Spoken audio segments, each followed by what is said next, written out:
Hey everyone, welcome to Ask the Pastor series. I'm your host, Pastor James, and this is a podcast where Pastor Jacob will be answering questions that have been given from members of One Family Church. Welcome again to One Family Church's Ask the Pastor series, and this is James and Jacob here. We are going to tackle the next question, and that is, how can you have a strong faith when there are so many mysteries in the Bible that we cannot comprehend with human minds? The more I think about them, the more doubtful thoughts come to my mind. Yeah, wow, this is such a good question, and it sort of helps me it brings me to remember my faith before I sort of started training and studying and going to seminary, before, doing language classes and church history classes and theology classes. Right. I can't help but thinking in some ways my faith during those times was stronger than now, like in some ways. Right, but as in stronger than the time before you started Bible college. Yeah. Your faith, you felt, was stronger then than after you sort of started going to in Bible some college. ways. Learning all these things actually, to put it another way, it's not like I went to college at the beginning anyway, and I saw my faith just get stronger. In a way, it kind of was getting chopped away a bit because I was learning more. And so I fully understand this person's question, because there are a lot of mysteries. There are a lot of mysteries that we find difficult to answer in a solid and scientific or certain way. Sure. But because I don't know specifically what those mysteries are, I would guess that there are some things that might have good answers as we try to learn more and look deeper as well. Sure. Maybe it's a thing where we need to invest our time to learn more as well, because there are sometimes good answers, but it takes a little bit of work. Sure. I mean, there's also, I think, often when we watch TV or documentaries, things, or read things, and they say, like, there's no evidence for this and that. But interestingly, actually, there does seem to be evidence that does come out over time, I think. As an example, was probably the classic example might be the 9th century inscription found in Tel Dan, which is actually in northern Israel, 1993, I think it was, and it's a little inscription that they found of the Aramean conquest of the king, like Aramean kings' conquest over the king of Israel and the king of the house of David. So it wasn't the word David is mentioned. House of David, as well as the king of Israel. So it actually is not just about Israel, but it actually reflects the narrative in the stories that we read in the Bible.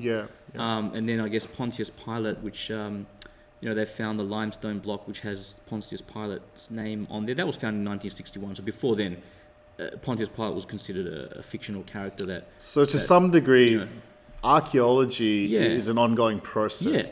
But I guess this person also may be alluding to other mysteries as well that can't be explained aren't related to necessarily history or archaeology. But it's really interesting, because I love how this person wants to have a strong faith. Sure. And I think we all do. We want to have a strong faith, and that's not a bad thing. But I do want to say that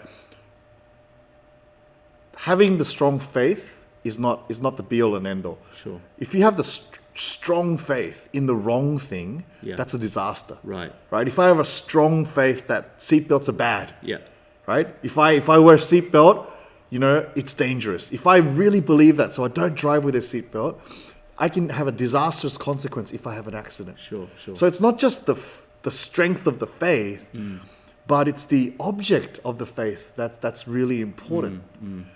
I love this story that I've heard a preacher by the name of Don Carson tell about Israelites as they come out of Egypt.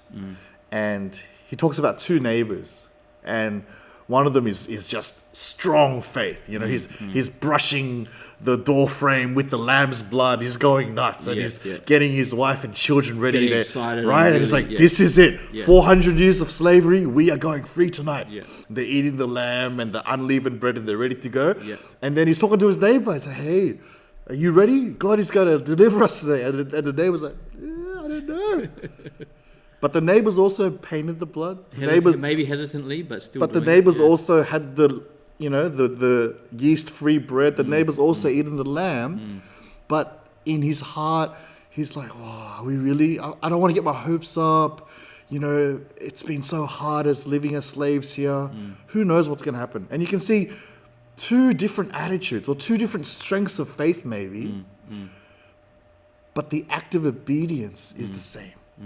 And so we ask the question, which of those two families or which of those two men did God save? And the answer is? Both of them. Both of them. Yeah. Right? Because it's not the strength of their faith, it's the object of the faith. And they put the object of their faith was in Yahweh, the God of Israel. Sure, yeah. And so, yes, it's important that your faith gets stronger and stronger. It helps us, right? But the object of your faith is so much more important. Sure. And sometimes we think faith and doubts are separate, but they're not really. There's a wonderful story in Mark, and we're going to get there eventually because we're doing a Mark series. The Mark series But I'm just going to jump ahead to this because it's in chapter 9. Yeah. And there's a boy who has these seizures and fits, and the demonic oppression in him is almost trying to get him to commit suicide by jumping into a fire and drowning and stuff. And the father is desperate, and the disciples can't cast out the demon. Right. And the father is talking to Jesus, and he says to Jesus, "But if you can do anything, have compassion on us and help us."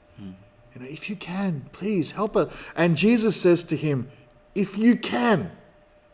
In brackets, what do you mean if you can? That's what he's saying. He says, all things are possible for one who believes. And if we take that sort of one way, we can think, if I just simply believe, all things are possible. I'll just name it and claim it. And we sometimes see that in maybe some other places or Christian places that I don't think are healthy. God, I'm going to be debt-free. God, I'm going to be cancer-free. God, I'm going to, Sure. And that's not really the application that we see here. When Jesus says,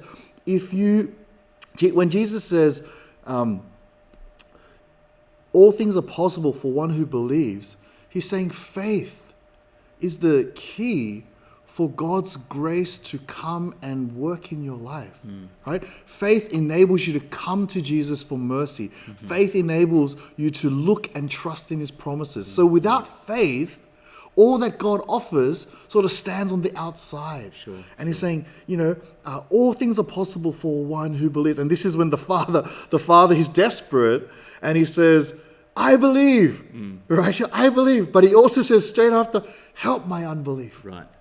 So he recognizes that his faith or his belief is weak and unformed and incomplete. And he says, "Help my unbelief." It's beautiful because who helps our unbelief? Faith is not like a muscle. If I go to the faith gym and just work out my faith, I'll get bigger faith. But God actually helps our unbelief. In his grace, he grows our faith as we seek him and deeply know him. So yes, there is this invitation and command. Seek him, right? Seek him with all your heart. Know him. Delight in him. Search the scriptures. But that doesn't mean we're the ones pumping up our faith. Like, yes, I've leveled up my faith. I'm level 2. I'm level 3. I'm level 4.